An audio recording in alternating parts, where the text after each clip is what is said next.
Have you ever looked at a photo and wondered if you could turn it into a painting full of freedom and expression? Hi, I'm Zainab, once a realist painter turned abstract artist. I've been painting for over 6 years, and on this channel I share with you all of my tips and tricks. In today's tutorial, I will be taking you through all the supplies that you're going to need, the techniques that I will be using, and walking you through step by step in how to take a reference photo and turn it into a loose and abstract painting. If that sounds like your kind of painting session, grab your brushes, hit the subscribe button, and let's get right into it. For supplies today, I'm going to be using a canvas board. You can also use a canvas, a flat brush, an angled brush, and a filbert brush. I'll also be having a jar of water, a spray bottle, a paper palette. You can use any other palette as well. These are the colors I'll be using for today. To start off, I'm grabbing my flat brush and I'm going to start by generously spraying my canvas first. If you've watched a couple of my videos, you'll know this is how I kind of like to start my process with a wet canvas, just to start off with the first layer, having it being nice and wet, so we're not rushing back and quickly trying to blend in our acrylics because they dry really fast. The first part of taking any reference photo that you have and turning it into a painting that is more loose and expressive is going to be color blocking. This is our first step, and this is exactly what I'm doing now. I'm looking at my reference photo and I'm not looking at it too much. I'm just taking glances at it and then looking away and kind of trying to memorize it in my head so that the details do not stick with me, and I'm focused more on just the big things that stand out in the image. For example, in this photo, it is the lemon, the greeneries, and the kind of white florals that stand out to me the most. So I am just blocking them into my canvas first in this very loose and rough layer. Do not worry if it looks messy. This is completely normal, and it's actually part of the expressiveness of the painting. You don't want it to be looking very neat, and I'm not trying to paint anything in a specific shape, so I'm not trying to get that perfect lemon look, and I want all my edges to be smooth. When it's kind of ragged and messy, it looks more unique and more playful in the end results.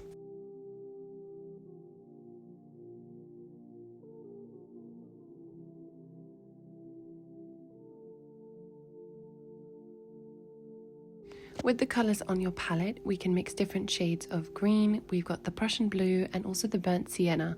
So by mixing a bit of burnt sienna, Prussian blue and cadmium yellow, you're going to get more of a forest green, and just going for Prussian blue and lemon yellow, you're going to get more of a vibrant green. So play around with your colours, because we definitely want different shades and different various tones, because that is what is going to draw the eye to the end results, is being able to see that there is one color of green but many different shades of it, which makes the painting look very fun and interesting to the eye.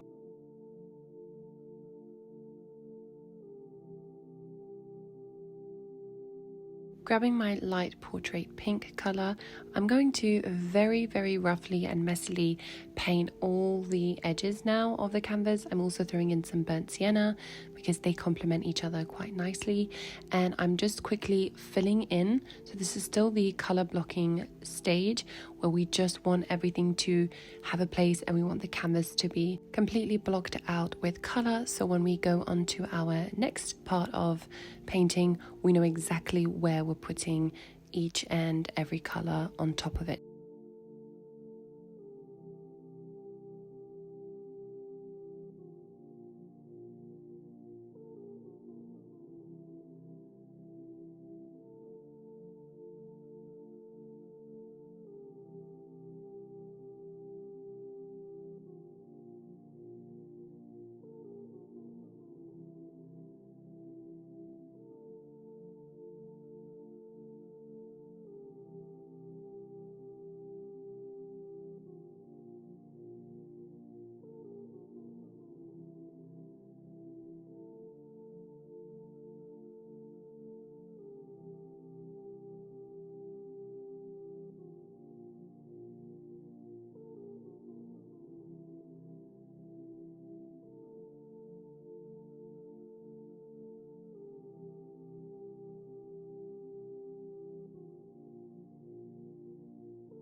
I've switched now to the angled brush and I'm going in with some white, and I'm starting to place down wherever I want there to be some white florals.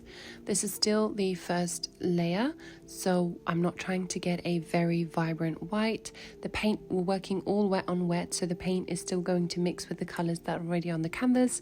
As you can see, the white is picking up with the green, so clean your brush in between so you don't drag all the color that you've picked up from the wet canvas onto the next flower that you paint. And I'm just continuing this motion of just swiping my brush around and placing sometimes a few leaves or one leaves in clusters to give off the impression of some loose flowers around the lemons.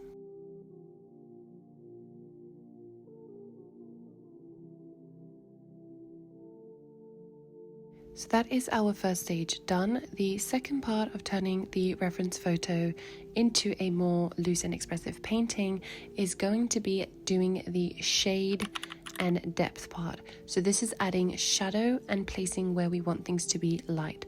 So here I've mixed in some of the cadmium yellow with a little bit of the burnt sienna to create the shadow for our lemon. So this is where it's in the shade and the sun is not hitting it. And where there is light on top, I'm going to add in some white with some of the lemon yellow, and I'm going to place that roughly on top and everywhere. You do not need to make this perfect. I'm really just placing down my brush and just swiping it. It's very, very loose. You're not trying to get anything to look specific. We're just doing light and dark at the moment. And I've grabbed my filbert brush and I'm going in with green, again playing with different shapes. And I'm using my brush at a angle, and then I'm adding a bit of pressure, pushing down and then lifting up very, very quickly so I get this kind of petal shape. And I'm now filling up and adding some greenery where I want them to kind of look full and give off the impression of leaves. Sometimes I'm adding more yellow to make it vibrant. Sometimes I will add more white to make the petals be lighter in color. And sometimes I will add more Prussian blue to give more shade to the leaves. So play around with the colors and just have fun. Also, a lovely tip to make a painting more abstract is take the colors that you have left on your brush and add it to the background. This kind of plays into making it more look like a mosaic effect. So the colors are just kind of all playfully connecting with each other, and you tie in the background to your subject. So in this case, it is lemons and the background is just plain. So by adding some of the colors that I'm using in the lemons and on the greenery and in the flowers is going to connect the background to the painting itself.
Moving on to the next step, which is the turning our dark and lighter colors with a little bit more opacity. Now the canvas will have started to dry, so the water will have dried up, and so we can now get a stronger color payoff. So I'm now going over with a second layer on top of what we laid down in that first kind of loose and more wet first step.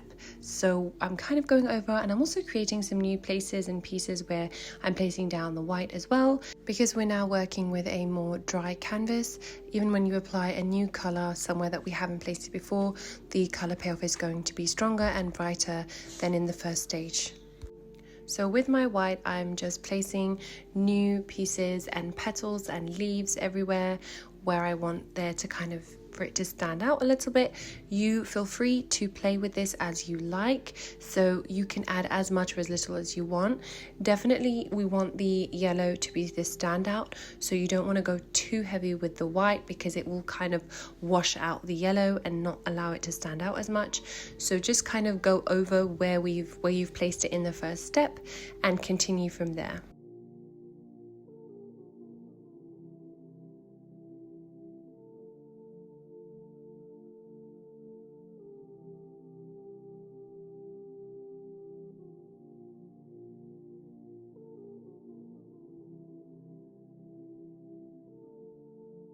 So going now over with my shadow for the lemons, again I'm just adding a second stage where we are darkening the shadows and we are lightening the highlights. So wherever I place a shadow in that first two stages, for the third stage of turning your reference photo into a more loose and abstract image, this is where I would now go ahead and add more opacity to all the stages. So for the greenery, the lemons, and I'm just going to continue going backwards and forwards until I really have a strong color payoff.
And with my white, I'm kind of just now doing these long elongated strokes.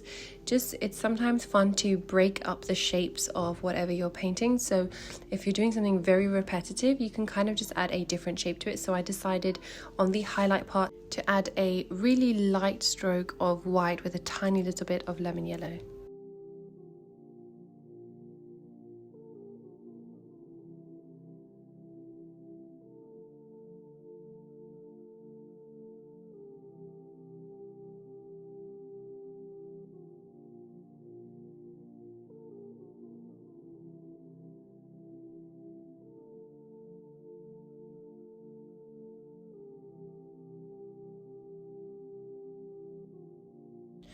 Earlier in the first and second stage, I took colors from the whites and the greens and the lemons, and we moved it onto the background to connect it. But another fun thing that you can do to tie your painting together is also taking the colors of your painting and bringing them all over the canvas. So as you can see here, I have some of the yellow and I'm placing this as well where the greenery is. The impression is not to give off that these are lemons as well, but in a loose and more abstract form. This is a very nice way that you can tie the whole painting together when you are blending all of the colors in a very simultaneous way. And I'm doing the same with the background color. So at the background color, we use light portrait pink. So I'm now going to take some of that color and use a little bit of white, and I'm going to start also adding that around the lemons and the greenery part to kind of let that background connect and tie into the subject as well as the background.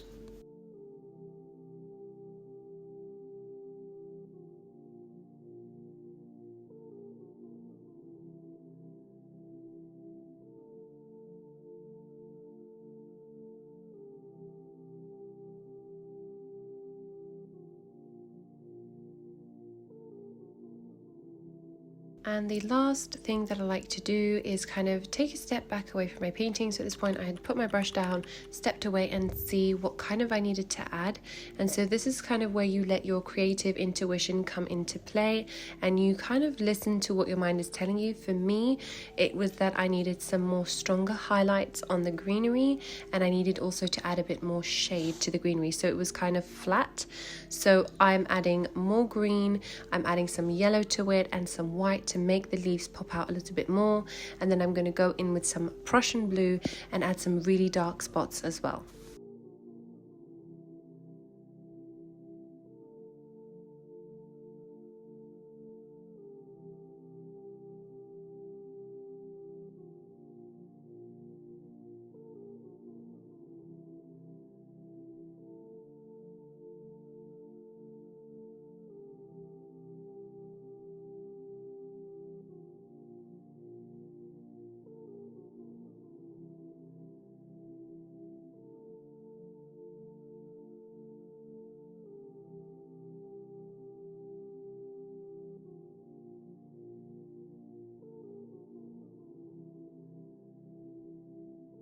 I'm going for a third layer on the whites because I just felt like they were not standing out enough. So I let them dry whilst I was working on the greenery and the lemons and the backgrounds and connecting everything together.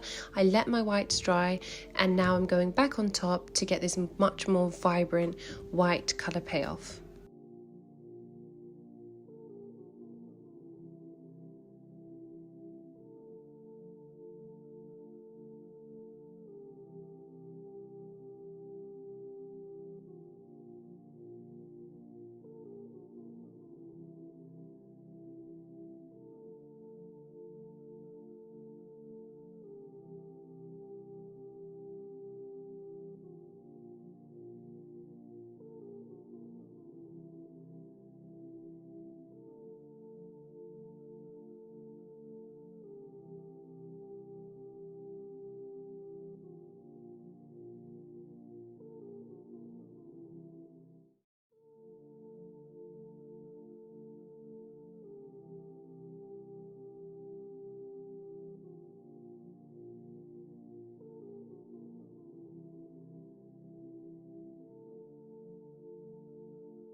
Then taking some of my yellow, I'm kind of going to the center of where I want to add a stem into the flower, a little center bud.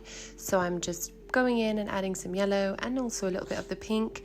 This is just to add some more interest and contrast to the white as well.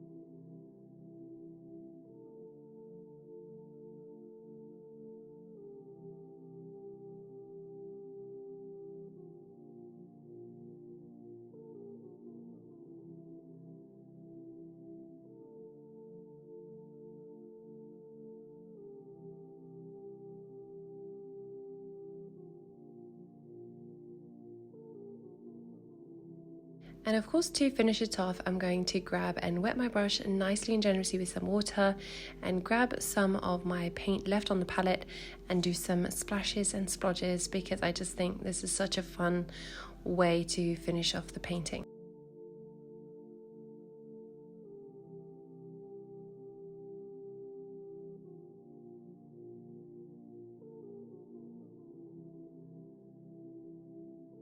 Thank you for painting with me today. I hope you feel more confident in taking a photo and turning it into something that is uniquely yours. If you had fun painting, don't forget to like, subscribe, and share your lemon masterpiece in the comments. I'll see you in the next video.